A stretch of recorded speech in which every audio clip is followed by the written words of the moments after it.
Hello दोस्तों, नमस्कार। आशा करते हैं आप ठीक होंगे। जैसे कि आपको पता है, एलआईसी का एक कन्यादान पॉलिसी भी है जिसको जीवन लक्ष्य के नाम से जाना जाता है, जहां पर आपके बच्चे के पढ़ाई लिखाई के लिए आपको एक अच्छा खासा अमाउंट मिलता है। तो इस प्लान में आपके लिए 25 लाख का नॉर्मल इंश्योरेंस रहता है और 30 लाख का एक्सीडेंटल इंश्योरेंस के साथ इसके लिए आपको मात्र 2,000 रुपये बचत करना है। जब लड़की की 21 साल उम्र हो जाएगी तो शादी के टाइम पे 10.5 लाख रुपए अलग से मिलते हैं। तो चलिए इस प्लान को विस्तार से जानते हैं। अगर इससे पहले अगर हमारे चैनल पर पहली बार आए हो तो चैनल को जरूर सब्सक्राइब करें ताकि आपको और ऐसे ही जानकारी मिलता रहे। तो चलिए बात करते हैं इस प्लान के क्या क्या खासियत है। जैसे कि आपको पता है, पोस्ट ऑफिस में सुकन्या योजना चलता है, लेकिन उसमें आपको कोई इंश्योरेंस कवर नहीं मिलता। लेकिन आप एलआईसी में अगर इन्वेस्ट करते हैं तो 4-5 चीजें जो है वो आपको बेनिफिट देता है। सबसे पहला आपका इंश्योरेंस कवर रहेगा। दूसरा, अगर कोई व्यक्ति के साथ हादसा होता है तो सारा पैसा किस्त जो है वो सरकार भरती है, यानी एलआईसी आपकी भरेगी। दूसरा है कि आपके बच्चे के पढ़ाई लिखाई के लिए हर साल इंश्योरेंस का 10%, यानी अगर कोई 5 लाख का इंश्योरेंस लेता है तो उसका 50,000 रुपया हर साल बच्चे के पढ़ाई लिखाई के लिए अलग से आते रहते हैं। और जब बच्चे की शादी का उम्र हो जाएगा तो उसमें अलग से पैसे 10.5 लाख रुपए मिलता है अगर 5 लाख का इंश्योरेंस लेते हो तो। इसके लिए आपको मात्र 2,000 रुपया हर महीने बचत करना है। तो चलिए इस प्लान को विस्तार से समझते हैं। इससे पहले अगर हमारे चैनल पर पहली बार आया तो चैनल को जरूर सब्सक्राइब करें ताकि ऐसे ही जानकारी आपको मिलता रहे। तो इस प्लान में बेनिफिट क्या है इसके बारे में बात करते हैं। तो चलिए शुरू करते हैं।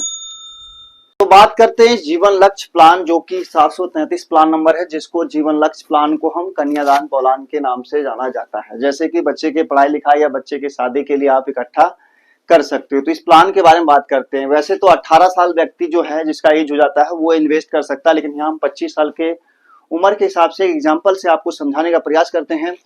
कोई व्यक्ति जैसे छोटे अमाउंट से इन्वेस्टमेंट कर रहा है, महीने का 2,000 का, तो 5 लाख का इंश्योरेंस के साथ उसका इन्वेस्टमेंट शुरू हो जाता है। टर्म इसका 21 साल है, यानी पैसा जो है 21वें साल में मिलेगा, लेकिन आपको जमा 18 साल करना है, यानी 3 साल की इसमें कम जमा कर सकते हो या बोल सकते हो एलआईसी की तरफ से छूट है।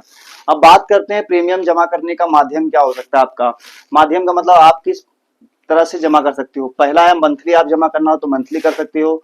क्वार्टरली करना है तो क्वार्टरली कर सकते हो। हाफ ईयरली यानी 6 महीना में करना है 6 महीना में कर सकते हो। और ईयरली मतलब साल में इकट्ठा देना चाहते हो तो इकट्ठा दे सकते हो। आगे बात इन्वेस्टमेंट करेगा उसकी उम्र कितनी होनी चाहिए। तो मैक्सिमम 50 साल का व्यक्ति इन्वेस्ट कर सकता है। मिनिमम 18 साल का, जिसका पूरा हो गया है 18 साल, वो व्यक्ति भी इन्वेस्ट कर सकता है। मिनिमम सम एश्योर्ड का मतलब है 2 लाख के इंश्योरेंस के साथ अपना इन्वेस्टमेंट शुरू कर सकता है। इसमें हम आपके 5 लाख के इंश्योरेंस के साथ इन्वेस्टमेंट कितना होगा उसके बारे में बात करते हैं। फर्स्ट ईयर प्रीमियम, यानी कोई व्यक्ति 25 साल का है और अपने लिए इन्वेस्टमेंट करना चाह रहा है, या तो बच्चे के शादी ब्याह के लिए या फिर बच्चे के पढ़ाई के लिए, दोनों चीजें के लिए आप कर सकते हो। 2336 रुपया उसको हर महीना देना पड़ेगा पहले साल। दूसरे साल जाएगा यानी क्वार्टरली जाएगा 7,008 रुपया, और हाफ ईयरली जाएगा 13,868 रुपया जाएगा 6 महीने में। साल का जाएगा 27,441 रुपया पहले साल देना पड़ेगा अगर साल का देता है। तो साल का अगर देगा व्यक्ति तो 2% का छूट मिल जाता है, और साथ में आपके लिए महीने का देते हो जमा करते हो तो ये खाते से आपका कटेगा, बैंक से आप कटवा सकते हो। और वैसे अगर जमा करना है तो 15 दिन के लिए आपके पास एक्स्ट्रा टाइम मिलता है। अगर क्वार्टरली आप जब लेते हो ऑप्शन तो आपको जमा करने के लिए 1 महीने का एक्स्ट्रा टाइम दिया जाता है, लेकिन उसको आपको जमा करना है टाइम टू टाइम, ताकि इंश्योरेंस कवर जो आपका है, सुरक्षा है, वो बना रहे। और सेकेंड ईयर की बात करें यानी दूसरे साल में आपका जाएगा 22,085 रुपया जाएगा हर महीना।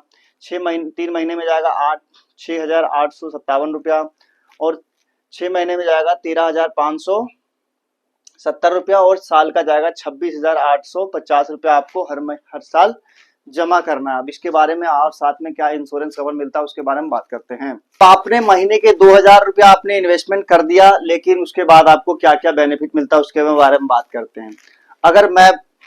अगर कोई व्यक्ति है जो इन्वेस्टमेंट शुरू कर दिया आपका 2,000 रुपये महीने का, लेकिन उसके साथ कोई हादसा हो जाता है, यानी व्यक्ति के साथ हादसा का मतलब या तो व्यक्ति जीवित नहीं रहता है या फिर उसके काम करने की स्थिति में नहीं रहता, यानी पैर हाथ काम करना बंद कर दे, यानी एक एक्सीडेंट हो गया, बंदा तो जीवित है लेकिन उसका हाथ पैर काम नहीं कर रहा है, तो उस केस में आपको क्या मिल रहा है इंश्योरेंस के तौर पे, उसके बारे में बात करते हैं। तो 5 लाख रुपए तुरंत, अगर आपने टर्म राइडर साथ में ऐड करवाया होगा तो 5 लाख रुपए आपको तुरंत मिल जाता है। और बच्चे के लिए पढ़ाई लिखाई के लिए प्रति वर्ष 50,000 रुपये जो आएंगे वो अलग से आएंगे। साथ ही साथ विवाह के समय आपको 10.5 लाख रुपए आपके बच्चे के शादी के टाइम पे मिलता है। और चौथा बेनिफिट जो मिल रहा है आपको, किस्त माफ हो जाएगी। यानी अगर व्यक्ति के साथ हादसा हो गया और किस्त भर नहीं पाएगा, क्योंकि वो व्यक्ति रहा नहीं लेकिन बच्चा उसका तो है, तो इस स्थिति में क्या होगा, सरकार सारा किस्त भरेगी, यानी एलआईसी आपका सारा किस्त भरेगी।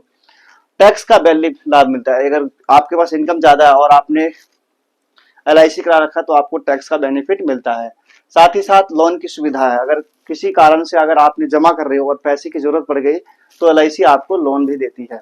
सरेंडर वैल्यू, यानी किसी कारण से अगर आप जमा नहीं कर पा रहे हो तो एलआईसी आपको सरेंडर के रूप में कुछ पैसा वापस कर देती है। क्योंकि अगर आप जमा नहीं कर पाओगे तो एलआईसी कहती है भैया आपका पैसा है, आप ले जाओ, सरेंडर के रूप में आपका पैसा मिल जाता है। अब बात करते हैं मैच्योरिटी बेनिफिट, यानी कि आपने जमा तो कर दिया हर महीने 2,000 रुपए, लेकिन उसके बाद आपको क्या मिलता है रिटर्न के तौर पे, उसके बारे में बात करते हैं। तो सबसे पहले आपने सम एश्योर्ड यानी इंश्योरेंस 5 लाख कर लिया था तो 5 लाख रुपए ये मिल जाएगा। बोनस, एलआईसी में बोनस होता है तो 4,83,000 रुपए बोनस मिल जाता है। और एलआईसी अपने परफॉर्मेंस के हिसाब से फाइनल एडिशनल बोनस और देती है, यानी तो वो 50,000 रुपए और जुड़ जाता है। तो टोटल अगर हम देखें तो 10.5 लाख रुपए आपको मिलता है, जो कि मैच्योरिटी के टाइम पे आपके बच्चे के लिए मिल जाता है। लेकिन अगर किसी कारण से अगर डेथ हो गया, व्यक्ति एक किस्त भरा उसके साथ हादसा हो गया, तो एलआईसी की तरफ से टोटल इंश्योरेंस जो आता है वो 25,83,000 रुपए नॉर्मल इंश्योरेंस रहेगा। एक्सीडेंटल कवरेज की बात करें तो एक्सीडेंटल इंश्योरेंस रहेगा 30,83,000 रुपए आपको मिलता है। आपने भरा कितना, 4 लाख रुपए भरा होगा, 4 लाख कुछ रुपए भरा होगा, लेकिन फिर भी एलआईसी आपको 25,83,000 रुपए इंश्योरेंस दे रही है टोटल, और एक्सीडेंटल दे रही है 30,83,000, जो भी आपको मिलना है टोटल वो मिलता है। साथ ही साथ अगर एलआईसी में आपने इन्वेस्टमेंट किया है तो आप बता सकते हो कौन सा प्लान में इन्वेस्ट किया है। और साथ ही साथ अगर किसी प्रकार से एलआईसी के बारे में जानना चाहते हैं तो भी आप अपना कमेंट करके बता सकते हो, और अधिक जानकारी के लिए दिए गए नंबर से आप संपर्क कर सकते हैं। आशा करते हैं ये वीडियो आपको अच्छा लगा हो। अगर वीडियो अच्छा लगा हो तो दोस्तों के भी जरूर शेयर करें, और इस वीडियो में आपको कौन सा चीज अच्छा लगा वो भी आप कमेंट करके बता सकते हैं। मिलते हैं एक बेहतरीन वीडियो के साथ, तब तक के लिए धन्यवाद। जय हिंद, जय भारत, थैंक यू।